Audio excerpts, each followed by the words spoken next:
O iceberg das curiosidades de ordem paranormal por Veríssimo. Esse é o vídeo que eu vou reagir aqui nesse canal. E para quem não conhece, eu sou Ardis Fialho, seja bem-vindo a mais um vídeo aqui no canal. Sou mais conhecido como Cicanin. Nesse canal eu trago react, análise, a cena do Rap Geek, Rap Nerd, que envolve games, séries, animes, ou a questão do mundo do RPG também, igual que eu tenho trazido aqui nesse canal, que é as músicas do RPG e tudo mais. Uma pessoa me recomendou aqui, que é o Senhor Veríssimo, não conheço, vou me inscrever, deixar o like, deixar ler aqui o quão fundo os seus conhecimentos. Eu não tenho muito conhecimento sobre ordem paranormal, mas vamos ver, testar meu conhecimento pelo que eu entendi aqui. Depois de quase 3 anos de história, talvez você tenha perdido ou esquecido. Que tal você lembrar os detalhes desse universo? Então vai falar sobre. Então, mano, minha hora, resolvi preparar aqui, ó, um sorvete na hora aqui. Tem uns biscoitinhos aqui também, né? Mano, é o seguinte, o vídeo é muito grande, vou gravar aqui no caso, espera aí, deixar o meu celular aqui embaixo, porque o meu celular tá gravando um áudio aqui, né?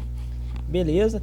E galera, é o seguinte, se tiver 1000 inscritos nesse canal e 100 like nesse vídeo, 100 ou tiver 1000 visualização nesse vídeo, eu vou estar fazendo outros vídeos sobre RPG e tudo mais. Se não tiver, eu não faço, tá, de início, né? Porque meu canal aqui, ó, peraí, deixa eu colocar aqui no caso, peraí, sorvete aqui.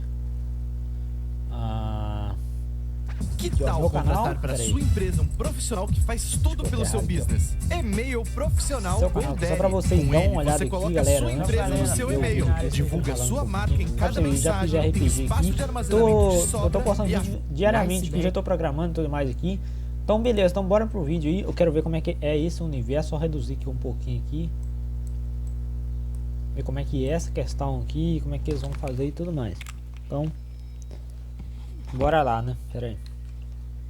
O iceberg das curiosidades de ordem paranormal. Eu sei. Só pra me entender melhor. Um pouco, bastante, muito, na verdade, atrasado pra fazer vídeo de iceberg. Mas antes tarde do que nunca. Pra você que, por algum motivo, não sabe o que é um vídeo de iceberg, basicamente é uma lista de curiosidades, aqui no caso sobre ordem paranormal, com a pequena diferença que eu começo dos itens mais conhecidos e vou até os mais desconhecidos. Nesse caso, das curiosidades mais conhecidas até as mais desconhecidas. Os icebergs também são separados por camadas, sendo as primeiras camadas as mais superficiais, mais visíveis, de mais fácil acesso.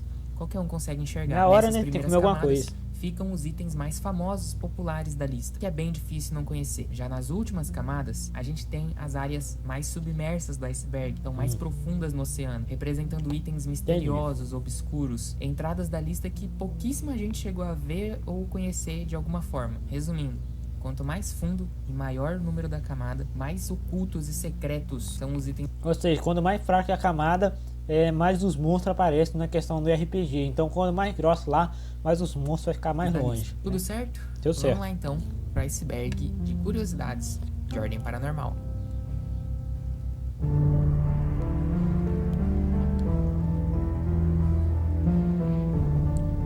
A ponta do iceberg. Você sabia que o Arthur era para ser uma participação especial? Não. Que foi? Eu avisei que aqui eram só os mais conhecidos, né?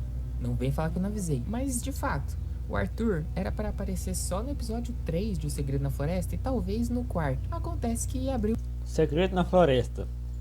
Tá, então ordem paranormal. Agora ficou um pouquinho perdido aqui a questão do Segredo na Floresta. Tem Segredo na Floresta, Segredo na Ilha. Ordem paranormal, mano.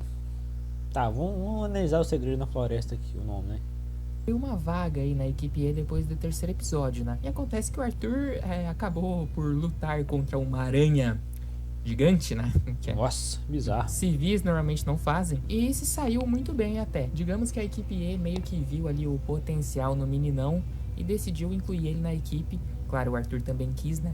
Depois que o Chris foi de berço. Mal sabiam eles que essa decisão... Parece que eles criam uma história. Eu acho que é isso que eu entendi no caso. Eles criam na hora ali. Mano...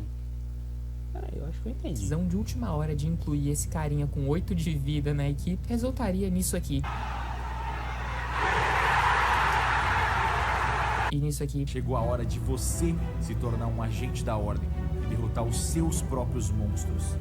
Livro oficial de regras. E nisso aí também. Isso é ordem paranormal, meus amigos. Tá bom, mas e o Dante, que era pra ser um padre? Nunca vi. Essa também é das mais conhecidas aí do fandom inteiro. Na verdade, virou até meme, de tanto que as pessoas ficavam falando isso. Ficou extremamente conhecido e as pessoas continuavam falando sobre, então virou meme, inclusive. Mas estamos aqui é pra isso, é pra falar coisa conhecida. E de fato, a ideia inicial do Dante era ser um padre. Não sei como, porquê, da onde tiraram isso, como ia funcionar isso. Só sei que era pra ser, mas foi uma ideia descartada pelo Hakim e pelo Selbit. Acontece que o Hakim gostou tanto do design do Dante padre que ele resolveu manter. Então não é coincidência o Dante realmente parecer muito um padre, porque era pra ele ser. Acontece que o Hakim largou a ideia, mas decidiu deixar o design assim, porque ficou muito da hora. Inclusive foi Então o eles Dante criam que a história matou na hora. o Impape, né? Que era o Padre Ronaldo, né? Então olha só, padre matando o padre, velho. Realmente a ironia do destino. Que irônico, né? Padre matando padre. It's time to stop. It's time to stop, okay? No Não. more. Cinerária, um dos momentos mais lendários de todo Ordem Paranormal. Mas vem cá, você sabe o que é uma cinerária? Uma cinerária, a coisa Meio que cinerária, mais ou sabe o que é menos. isso? Provavelmente sim, até porque a gente tá na primeira camada, mas caso você por algum motivo não saiba, é uma flor. É essa flor aí que você tá vendo. Na verdade, todos os rituais do Eu achei que era outra coisa, tá? Cinerária, né? Tipo, funerária. Mano, nossa, agora sim. Kaiser tem nomes de flor, no caso Acácia, Dandelion e Cinerária. O Kaiser dava o nome dos rituais dele como flores, porque a mãe dele sempre presenteava ele com flores quando ele fazia algo legal. Um dia ele perguntou pra ela por que ela fazia isso, e ela simplesmente respondeu que um dia ele ia sentir falta de ser presenteado com flores. Desculpa o gatilho. Inclusive esse momento do Cinerária foi tão lendário e o nome do ritual no livro de regras oficialmente é Cinerária por causa dessa cena, simplesmente. Mas o Kaiser não era o único que dava nomes bonitinhos para os rituais em referências a coisas. O Arthur, por exemplo, nomeia até hoje, né, os rituais dele em homenagem a álbuns ou músicas, mais especificamente músicas em que o Entendi. Então os caras aí, eles criam uma história, nomeia tudo e escreve a base da história, né? Agora acho que eu entendi isso, essa parte aí. Kiko Loureiro toca, porque é o guitarrista favorito do Guache. Por exemplo, o clássico conheço. Rebirth e o Dystopia também, que ele usa contra o Impape. Além disso, o Joey também fazia a mesma coisa, só que no caso do Joey é um pouco mais Joey Joffrey. Entendi. O cara que usa a Master Light e tudo mais. Acho que eu entendi. engraçado, pelo menos pra mim, porque ele dava o nome dos rituais dele em homenagem aos amigos dele que morreram, os amigos ginastas dele, que morreram no primeiro encontro dele com o Paranormal, que ele foi salvo pelo Thiago e pela Liz. Tem até uma HQ não canônica do Orengiro sobre isso. Os três amigos do Joey eram o Mateo, o Rodolfo e o Taka. Se eu não me engano, o Taka não chegou a ter ritual com o nome dele, mas o Mateo e o Rodolfo tiveram. E era simplesmente hilário pra mim. O Joey ia lá usar um ritual e metia um Rodolfo. Intancável essa porra, velho. Aproveitando para falar um pouco mais sobre o Joey, como eu disse, ele tinha esses três amigos, Mateo, Rodolfo e Taka, e que eram de três nacionalidades diferentes. O Rodolfo sendo brasileiro, o Mateo sendo italiano e o Taka sendo japonês. Para simbolizar isso, esse laço que ele tinha com esses amigos, o Joey usava uma pulseira que tinha uma bandeira do Brasil, do Japão e da Itália. Coincidentemente, Agora eu reparei. acabou acontecendo que a vida do Joey meio que passou bastante por esses três países durante o RPG, já que ele nasceu no Japão, teve sua primeira missão no Brasil e a sua última na Itália. Inclusive, você com certeza conhece as últimas palavras do Eu ia falar que esse jogo passa basicamente no Brasil, né? Então, RPG no caso. Não porque os caras é brasileiro, né? Mas assim, os personagens que no caso, né? Joey, eu né? entendi. Domo ou Arimasu. Mas você já reparou que na famosa cutscene de Domo ou Arimasu, essa frase pisca rapidinho em italiano e em português? Provavelmente se você prestou um pouquinho mais de atenção na hora você notou. Mas eu mesmo demorei bastante para perceber isso por algum motivo. Simplesmente o pior Joey Stan do universo. E para finalizar com chave de ouro essa primeira camada, ainda falando sobre o Joey, alerta de gatilho agora, tá? Conteúdo sensível aí, você que é muito frágil e tal. Conteúdo pesado agora, hein? Joey. Isso já aconteceu. O nome do Joey já foi esse. Mas graças ao bom Deus, isso foi removido. Porque no japonês escrito, em português, O Y não existe, não tem Y em japonês, então eles tiraram e ficou só Joey Joke mesmo, que inclusive é uma referência a JoJo's Bizarre Adventure. Na verdade, o nome do Joey sempre foi uma referência a Jojo, só que tinha esse Y antes atrapalhando tudo por algum motivo, eu não sei o que tá, não sei, não me pergunte, sei que era assim, mas justiça foi feita. Que tava atrapalhando? Coisa boa. Nunca mais voltou a aparecer na nossa tela. Nossa. Graças a Deus. Vamos então para a segunda camada. Bora lá.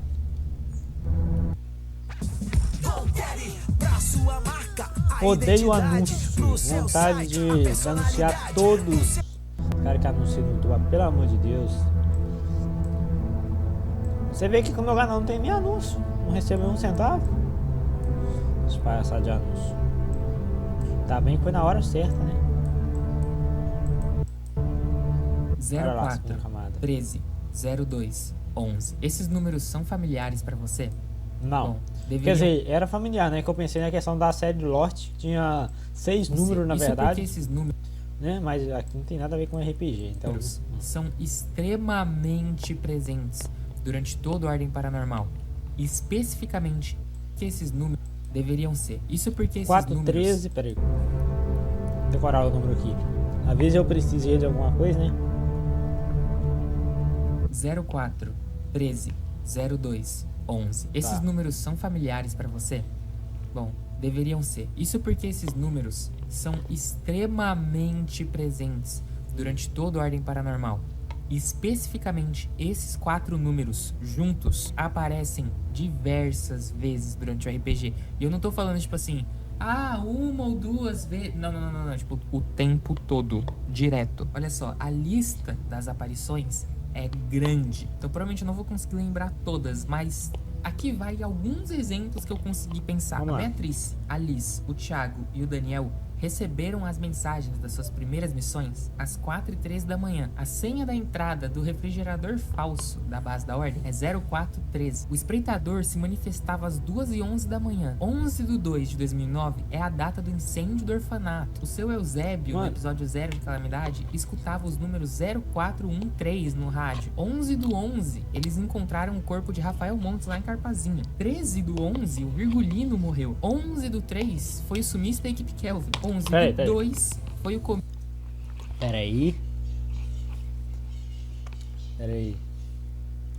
Deixa eu ver aqui, ó. Não. 3 horas da tarde. Mano, 2/11. 2 de novembro. Mano, olha isso aqui, galera. Ó, a data que eu tô gravando aqui, galera. 2 de novembro. Nem sei que dia que eu vou lançar o vídeo. Peraí. Vou programar. Peraí. 2/11. Vou ver qual dia que eu vou postar. Olha a data que o dia que eu vou postar. Peraí. É 8h37 aqui. Peraí, galera. Deixa eu olhar rapidinho aqui. Mano, eu vou pensar no dia que eu vou postar aqui. 2/11, né? Mano. Coisa, 04 13 02. Então eu vou postar esse vídeo dia... Não é dia 4 não, dia 4 aí seria amanhã. Não, depois da manhã. Acho que não vai dar tempo não pra eu gravar, editar e publicar. Eu vou colocar no dia 11. Vou pensar dia 11 de novembro. Eu vou postar dia 11 de novembro. Acho que é esse mesmo. Mas tava no 8h37 aqui. Mano, que loucura. 11/3 foi o sumiço da equipe Kelvin. 11/2 foi o começo da utilização de eu lembro da equipe Kelvin que falaram que ia sumir, tinha sumido e tudo mais. Espirais no projeto Santo Berço. 11/4 a equipe Recheio. O tempo, a Liz, o Thiago e o Daniel receberam as mensagens.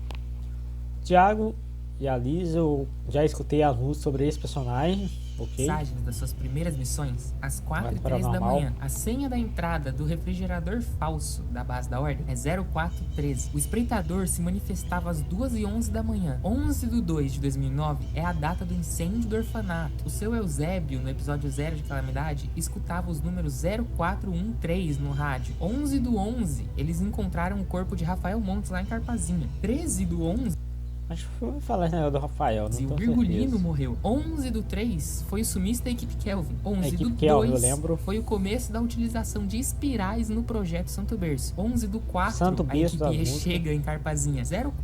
Segredo na Floresta. Falaram que é um spin-off, né, de Paranormal.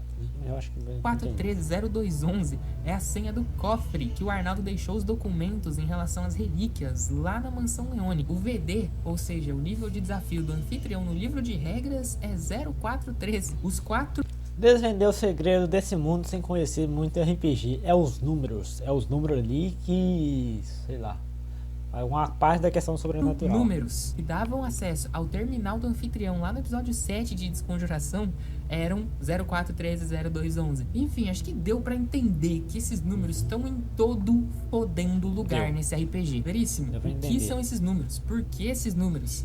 Amigão, não sei. Esse é um dos mistérios aí que até hoje existem em Ordem Paranormal.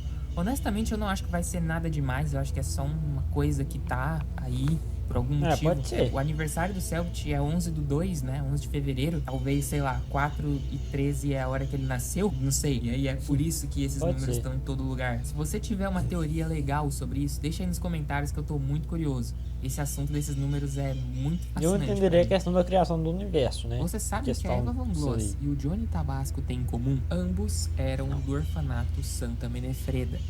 Pois é, só que por serem bem mais velhos, eles obviamente eram de uma época mais antiga do orfanato. Por isso eles acabaram não tendo nada a ver com toda a merda que aconteceu lá. Quer dizer, a Eva teve um pouquinho, já vou chegar lá. Mas por eles não terem se envolvido diretamente com todos os escândalos que o orfanato acabou se metendo e todas as consequências desses escândalos, a gente costuma não lembrar muito que eles eram de lá, até porque é citado, tipo, uma vez só pra cada um deles. No caso da Eva, foi citado uma vez no finalzinho de Desconjuração. E do Johnny foi citado só no final do episódio 7, né? Que é, inclusive, por causa do Johnny que a Eren e o Fernando encontram o orfanato em primeiro lugar, né? Porque ele passa a localização do orfanato pra eles. Era só isso mesmo.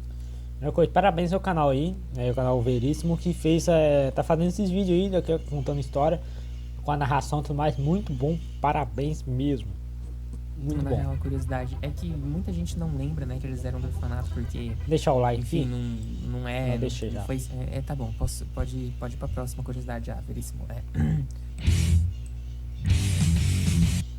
Não pula. Que merda, não tô nem aí pra anúncio, vai todo mundo tomar banho. Tô puta da vida com esses anúncios. Os Dragões Metálicos. Uma banda de rock que viaja Eu ia caçar, não sei, perdão pra esse negócio de o Brasil inteiro fazendo shows e aproveita pra caçar e matar criaturas paranormais no caminho. Eles faziam isso há mais de 20 anos e eram uma das equipes mais fortes e experientes da Ordem inteira, até eles serem brutalmente assassinados no episódio 7 de Calamidade, curiosamente, por um fã. O Gal, que acompanha a banda desde 2006, pelo menos, que é quando a gente vê ele usando uma camisa dos Dragões Metálicos na foto que é tirada no orfanato, nesse mesmo ano. Isso provavelmente é meio óbvio, mas os Dragões Metálicos são uma grande referência à Metallica, que é uma banda que o Selbit ama muito. Inclusive, o próprio tema dos Dragões Metálicos, que tá tocando agora, é uma releitura de Master of Puppets. Então o Selbit, que é o cara que fica criando essas histórias, então...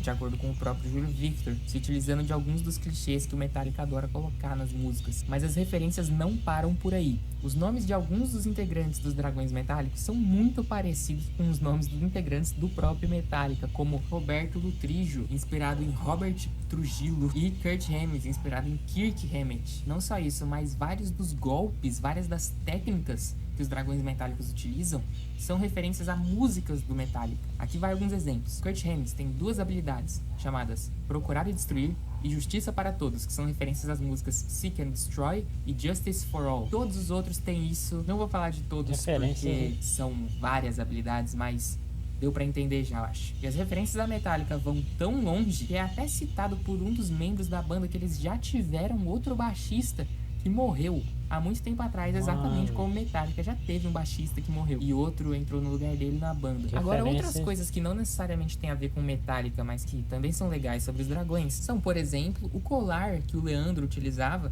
que foi o primeiro presente que ele recebeu de um fã, ou a bandoleira do rifle do Kurt, que é a mesma bandoleira que ele usa na guitarra. Olha que foda esses caras, mano. Esses caras são muito zica, velho. Uma das minhas maiores tristezas até hoje foi a morte desses brother, mano. Os Dragões eram facilmente uma das equipes mais legais de todo Ordem. Tomara que eles estejam fazendo altos shows de rock foda onde quer que eles estejam. É, Bora um pouquinho mais fundo, porque chegou a hora da terceira camada. tá mais pesado agora. Mais denso, no submerso do oceano. Águas claras. Quem é Hakim? Bom, Não sei. para o cego é a luz. Para o sedento é a Ai, fonte de ai, água. cada coisa, viu? Para o faminto é o pão. Para mim é tudo. A gente Pra gosta mim não é nada, não bastante do conheço. Hakim. E com bastante motivo. Mas você sabe quando que toda essa idolatria a Hakim começou? Na verdade, Não. começou como uma piada que o Guaxinim fez lá no Revelando o Segredo na Floresta e que foi se escalando e resultou em onde a gente tá hoje. Mas essa coisa toda do Hakim surgiu principalmente por o quão bom ele é como player de modo geral. Desde a interpretação até a gameplay do jogo mesmo, criando fichas combadoras absurdas e travando as batalhas de ordem paranormal como ninguém trava. O Hakim é de longe o melhor player, objetivamente falando, do RPG no quesito gameplay mesmo. E quem tá falando Aí isso sim. não sou eu. E o Hakim, porque o Hakim é o player mais experiente de RPG que eu tenho, assim, na mesa. Ele é muito bom em jogar RPG, em quebrar o sistema, em entender as regras do sistema. O cara é tão bom, mas tão bom, que nunca nenhum personagem marcado pelo Hakim, nenhum personagem que carrega a marca do Hakim entrou no estado de morrendo. Eu repito, nenhum. Nunca. Não entendi esse entrou em negócio de estado O morrendo, Thiago, lá mas... na primeira temporada, você pode pensar que entrou, mas na verdade ele só desmaiou contra a Degolificada na primeira temporada, porque a condição de morrendo não existia na época no RPG. E quando o Thiago morreu, ele só morreu de uma vez. O Dante é mais impressionante Thiago ainda, morreu, mano? porque o Dante literalmente nunca zerou a vida. Nunca a vida do Dante chegou a zero. O cara nunca passou uma rodada sequer morrendo. Nunca zerar a vida. Mano, que foda, que trem doido é E esse? se eu não me engano, ele nunca chegou nem perto. Tipo, a vida dele sempre tá ou na metade Eu aqui, entendendo RPG, sem ter jogado RPG, sem ter visto mais RPG, só música mesmo, história ou aqui. cheia. Quanto ao Remus, ele simplesmente evaporou. O Arnaldo virou anfitrião. E antes que você fale do Vanderlei, que entrou em Morrendo de Segredo na Ilha, o Vanderlei não é um marcado confirmado do Hakim ainda. Pode ser que ele seja daqui a pouco e essa curiosidade inteira caia por água abaixo em uma semana. Mas de qualquer jeito, ainda é impressionante que o Dante, pelo menos, nunca entrou em Morrendo, nunca chegou nem perto, considerando que ele é um dos personagens que mais tem tempo de tela em Ordem Paranormal. O cara é simplesmente muito bom, mano. Falando agora ainda um pouco mais sobre o Dante, você sabia que era pra ele ser um combatente em Calamidade? Pois é, a ideia do Hakim era fazer o Dante ser um combatente pra Calamidade, com uma lança muito zica, que nem vocês estão vendo aí. Era pra ser mais ou menos assim o Foda, design viu? do Dante. Isso acabou sendo alterado porque o Selbit pediu. Acontece que Calamidade foi a temporada de playtest do livro de regras. Então o Selbit precisava de pelo menos um ocultista no grupo principal pra testar o quão balanceado o ocultista tava e também pra mostrar pra gente uma gameplay de ocultista. Então ele pediu pro Hakim manter o Dante como ocultista mesmo, porque já tinha combatente no grupo e não tinha ocultista. Essa informação foi revelada pelo Hakim recentemente lá no Ordencast. Inclusive, um beijão pros meus manos do Ordencast. Mano, eu acho foda desses caras aí, tipo assim, tá aí fazendo gameplay, que eu não conheço a questão desse universo aí. Galera, tipo assim, faz o gameplay aí, vai criando a história dos personagens na hora. Eu não sabia disso aí, parece ser muito foda. Mas também tem que ter bom planejamento, uma boa estratégia ali. For questão de jogar o jogo ali e tudo mais, tem mais tempo de tela ou não. Cada um criar uma história, mano. Tem que ser foda mesmo, os caras tem que ser bons mesmo pra fazer isso aí.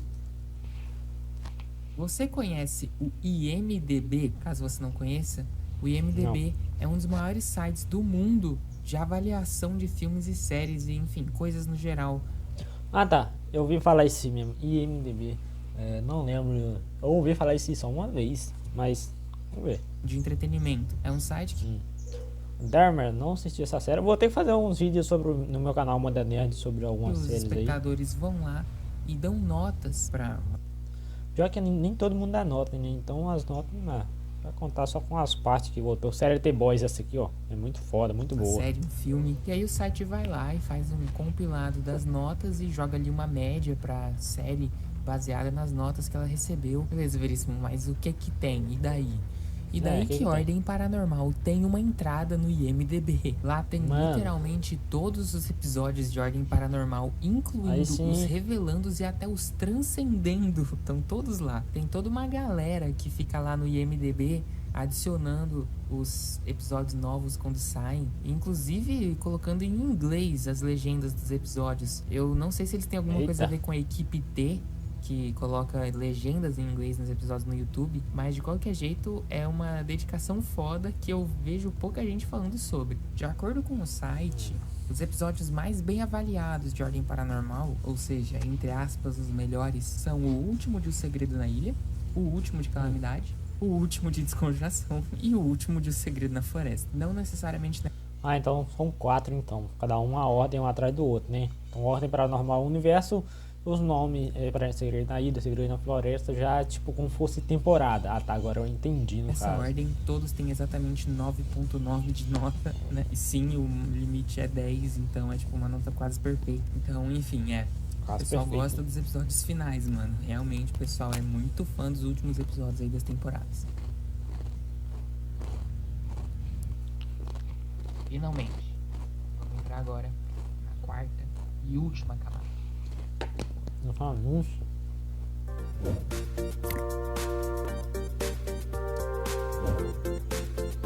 Já lucrei? Não tô recebendo nenhum centavo com esses vídeos que eu tô reagindo.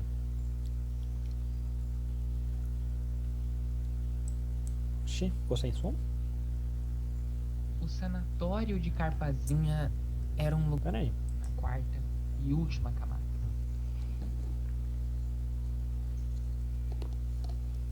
O editor errou a questão do som aí, ó. Tirou aí.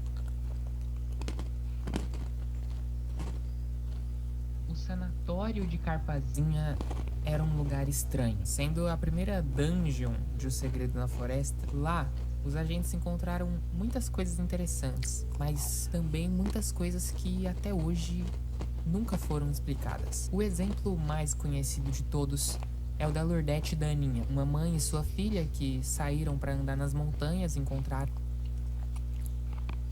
Tipo assim, os caras criam história. Tudo bem, mas quem cria a animação do mais é eles mesmos ou como é que é a situação? Tipo, é ao vivo? Tem que ser foda pra isso, né?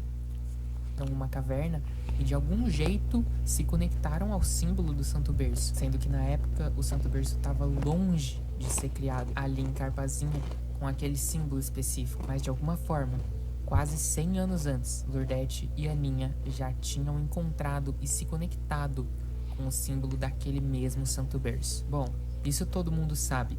Agora, a partir daqui as coisas começam a ficar interessantes. Além da cela da Lourdette e da Aninha, na primeira cela, a equipe encontrou um zumbi de sangue e lidou facilmente com ele. E junto com esse zumbi, na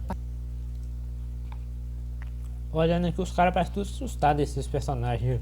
Os olhão, assim. parede daquela cela tinha um pentagrama desenhado, juntamente com a frase "Deuses da morte comem maçã". Se você é otaku, Death Note. Reparei. O Ryu. você imediatamente percebeu que isso é uma referência a Death Note, em que o Light, testando Death Note, manda um prisioneiro fazer isso e depois se matar. Mas de qualquer jeito, mesmo sendo só uma referência, ainda é curioso que o nome Deus da Morte surge aqui. Enfim, a cela número 3 também tinha uma coisa bem estranha. O paciente dessa cela era identificado apenas com 2 interrogações. É como se ele não tivesse nome. E quando eles entram na cela, o Joe escuta uma música estranha na cabeça dele. Dezenas e dezenas de episódios depois, mais especificamente no 16º episódio de Desconjuração, a gente descobre que essa música é Spiraling Melodian, a mesma que o Arthur toca na Mansão Endiabrada, a mesma que deixou Heitor Mari completamente obcecado. Não só isso, mas nessa mesma cela a gente vê uma silhueta preta queimada na parede com cinzas, como se alguém tivesse evaporado ali, carbonizado mesmo. Quem era esse? Por que ele não tinha nome? Por que o Joey ouviu Spiraling Melodian nessa cela? O que é essa música afinal? Como vocês podem ver, várias perguntas foram feitas nesse sanatório e basicamente nenhuma delas foi respondida até hoje, 2 anos depois, quase 3. Talvez algumas dessas nunca sejam respondidas. Só o futuro dirá. Parando pra pensar, a gente realmente tinha que voltar pra Carpazinha, né? Muita coisa ficou para trás lá. Por exemplo, a Fenda. Veríssimo, o que é a Fenda? Bom, essa é uma boa pergunta. A única vez que essa tal de Fenda é mencionada é num documento do diário do Eric Jur, onde ele fala que se o parasita já é tão forte apenas com a proximidade à Fenda, o que mais poderíamos conseguir? O curioso é que ao entrar na caverna de Santo Berço e se deparar com o parasita, a equipe E não chega a encontrar nenhuma fenda, nem nada que se pareça com uma fenda. E como a gente sabe, algo ainda vive, algo sinistro ainda vive nas proximidades das florestas de Carpazinha. A tal fenda também não parece ter ligação direta com a Relíquia de Morte, visto que nada sobre ela aparece nas páginas do livro sobre a Relíquia de Morte. Portanto, ela deve ter mais ligação com a lore do RPG Ordem Paranormal em si do que algo do sistema, envolvendo a própria existência da relíquia. Mas, curiosamente, no entanto, a palavra fenda é citada. Eu poderia dizer que fosse uma questão, não conheço muito o universo, a questão da fenda poderia ser tipo, aqui ó, essa parte vermelha embaixo, tipo esse símbolo, não sei, poderia ser isso aí, uma barreira invisível que eles não vissem, mas a fenda, né? Fenda do biquíni. Eu ouvi falar isso do, como é que é, do animação Bob Esponja, eu acho que alguma coisa assim. Uma vez no livro de regras, na seguinte frase: é importante notar que um local com a membrana enfraquecida significa apenas um caminho mais curto entre as duas dimensões, não uma abertura na realidade. Uma fenda, um local sem a presença da membrana, resultaria no fim do mundo devorado pelo... É como se fosse uma divisão, né? Tipo assim, um portal para um outro, aí dentro desse portal tem uma fenda, no caso. Talvez poderia ser isso. Pro lado. Pois é no mínimo sinistro. Bem sinistro. Você se lembra dos eventos que aconteceram na Ordo Calamitas entre os episódios 5 e 6 de Calamidade? Desde a invasão da Relíquia de Morte, até o Anfitro, até os jogos do Anfitrião e o Kian aparecendo. Se eu te perguntasse quando, em que ano da linha do tempo de Ordem Paranormal esses eventos se passaram, quando eles aconteceram, você se lembra? Bom, se você respondeu 67 depois de Cristo, parabéns, você tá certo. E se você respondeu Acertei. 2021, parabéns, você Errei. também tá certo. Como assim, Veríssimo? Como o exato mesmo acontecimento pode existir em 2 lugares diferentes do tempo? Com um pouco de caos, meus amigos, tudo é possível. Então, caso você não saiba, deixa eu te explicar exatamente o que aconteceu na Ordo Calamitas em 67 depois de Cristo e em 2021. Assim, eu acho que eu tô certo, né? Seria muito engraçado se eu tivesse completamente errado, falando nada com nada. Mas, ó, até onde eu entendi, né? Se eu estiver falando alguma merda, que vocês me corrigem, por favor. Infelizmente, eu não sou o Selbit, né? Eu não sei, mas eu tenho... Enfim, veja bem. Não, mas o importante aqui é que o cara tá tentando trazer o vídeo, que bacana, o cara tá vendo um RPG, tá escrevendo a história e tá divulgando aqui, tá pesquisando, fazendo uma produção bacana, trazendo um vídeo, e a galera for falar que esse cara tá errado, pô, né? Não importa se o cara tá errado ou não, mas é que importa o cara que tentou trazer o conteúdo aqui, né? É bom trazer o correto, ok, né? Mas dou parabéns aos caras que trouxe aí e que tá falando, se eu tiver errado e tal, vocês me falam, mano. Bem, a Semper Clause, a porta de entrada da Ordo Calamitas, era conhecida por ser uma porta que nunca, em hipótese alguma, abria. E ninguém, nem mesmo a Máscara do Desespero, a magistrada, sabia o que tinha ou o que aconteceu do outro lado da Semper Clause. Nem mesmo o Kian sabia. Por que isso? Bom, ao entrar nas ruínas da Ordo Calamitas, os nossos jogadores voltam no tempo, aparentemente, entrando nos corpos dos antigos marcados da Ordo Calamitas, vendo as coisas da visão dos marcados da Ordo Calamitas e controlando eles. O que as pessoas costumam achar é que ali eles descobriram da visão dos marcados o que aconteceu na Ordo Calamitas. Mas na verdade não, eles não descobriram o que aconteceu, eles criaram o que aconteceu. Antes daquele momento, no ano de 2021, nada havia acontecido na Ordo Calamitas. E é por isso que a Máscara do Desespero, a magistrada, não sabia o que tinha acontecido. Porque nada tinha acontecido. Quando o Kian aparece no finalzinho dos... Mas só que como eles criaram isso, então futuramente eles saberiam, e no caso essa criatura de matriz ia saber. Então, no caso, mano, que bagunça, eu diria. Jogos do anfitrião.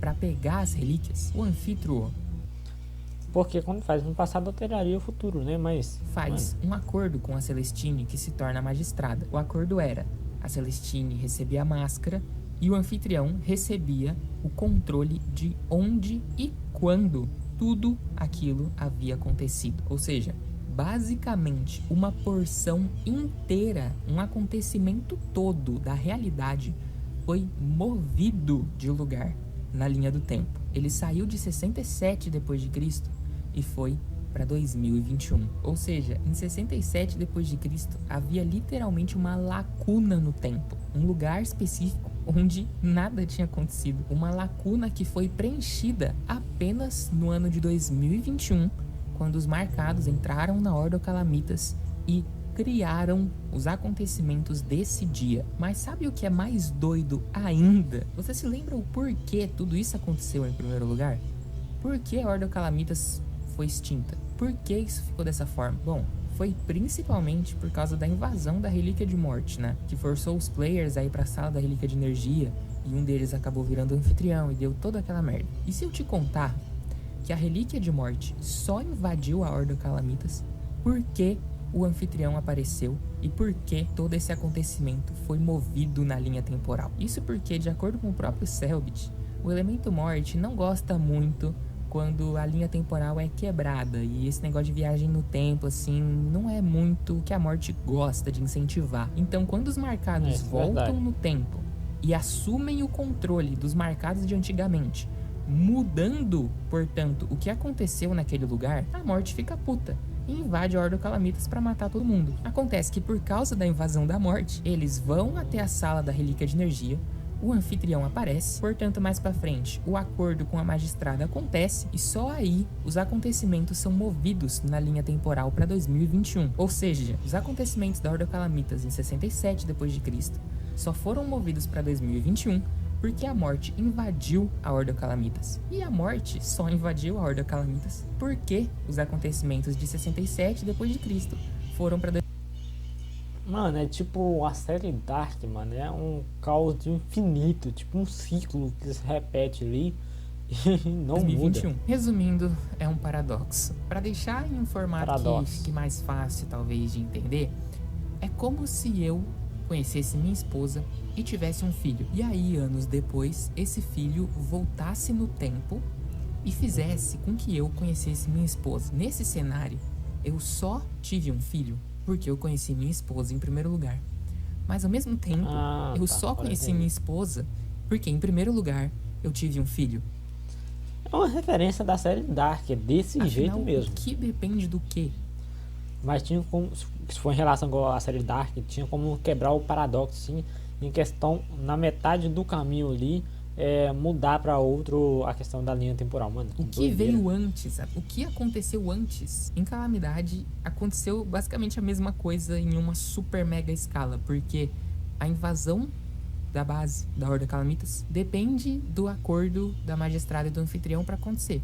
Assim como o acordo da magistrada e do anfitrião depende da invasão da base da Ordo Calamitas para acontecer. Como você pode ver, não tem lógica nenhuma e pensar nisso é uma completa perca de tempo. Existem infinitos vídeos explicando sobre paradoxos na internet, no YouTube, que com certeza fazem um trabalho melhor do que eu. Mas eu acho que pelo menos deu para entender que não dá para entender. Afinal, é exatamente isso. Bem que eu entendi essa relação porque eu assisti a série Dark para entender esse direito. Então, até que eu entendi essa parte, né? Uma coisa cria outra. Tipo, a pessoa começa, é como se fosse a terceira dimensão. 3 dimensões, por exemplo. A primeira dimensão cria tal coisa que cria as duas. E essas duas vão fazendo um ciclo infinito. Não tem um começo nem um fim, né? Mas basicamente meio que entendi. Isso que é um paradoxo. Eu espero de verdade que você tenha gostado desse vídeo. Gostei demais. Fazer esses vídeos mais grandes e mais bem produzidinhos. Dá muito trabalho. Dá um trabalho eu sei. significativo. Eu Sei. devo estar há quase um mês fazendo isso daqui. Então eu peço por gentileza que você considere se inscrever no canal, dar um like e compartilhar, Inscrever. principalmente para quem você conhece. Ó, meu compartilhamento aqui, ó, é divulgando aqui nesse meu canal aqui, divulgando o seu Se pra trabalho, quem hein? gosta de Ordem Paranormal, manda, fala assim, olha lá, vê aí se você tá com os conhecimentos de Ordem em dia, se você sabe tudo que tem pra saber. Pelo menos quem já escutou a música aqui de Ordem Paranormal já segue esse canal, mano. Saber aí Olha as esse canal seu curiosidades, Veríssimo, manda outros pro seu vídeos também. streamer favorito reagir, manda pro pessoal falar sobre. Por favor, me ajuda demais esse tipo de coisa. Só me dá uma moralzinha aí, mano. Qualquer uma que seja, já tá ótimo. Muito obrigado pela atenção. Eu sou o Senhor Veríssimo e até a próxima. Até. E é o seguinte, galera, se quem puder ajudar aí, se vocês se inscreverem, galera, esse canal meu que tiver 1000 inscritos, eu vou estar reagindo a outro vídeo desse canal dele ali. Ou seja, quanto mais inscritos no meu canal, mais inscritos esse canal vai ganhar, mais visualização esse canal vai ganhar. Então é tipo o ciclo infinito, ou seja, eu ganho inscrito, ele ganha, eu ganho, e assim vai, né? Pra gente tá trazendo mais vídeo aqui, mostrando o trabalho de outras pessoas aqui e tudo mais. Tô olhando aqui, ó, 40 minutos de gravação, mano, que eu tô olhando aqui no negócio aqui do gravador aqui. Mano, muito bom, parabéns ao canal, vai ser o vídeo mais longo do canal, 40 minutos. Quero ver, hein, galera, se vocês puderem me ajudar aí, pelo menos bastante, pelo menos 100 views, 100 visualização no mínimo, galera. Eu vou estar agradecendo 100 likes, mano, ficou muito bom, tem que... Assim, basicamente, não falo assim 100% a história igual as músicas que eu escutei, mas e dão um resumo, né, os pontos das curiosidades, né? Então, como agora se eu for falar, ver história, mano, vai ser vídeo muito longo. E muito obrigado por você ter assistido. Se inscreva no canal para ajudar a galera. Se puder, eu vou estar agradecendo muito, beleza? Então, muito obrigado por você ter assistido esse vídeo. Tirou bastante dúvida minha aqui. Parabéns, seu Veríssimo. Eu falando Veríssimo. Então, muito obrigado e até o próximo vídeo.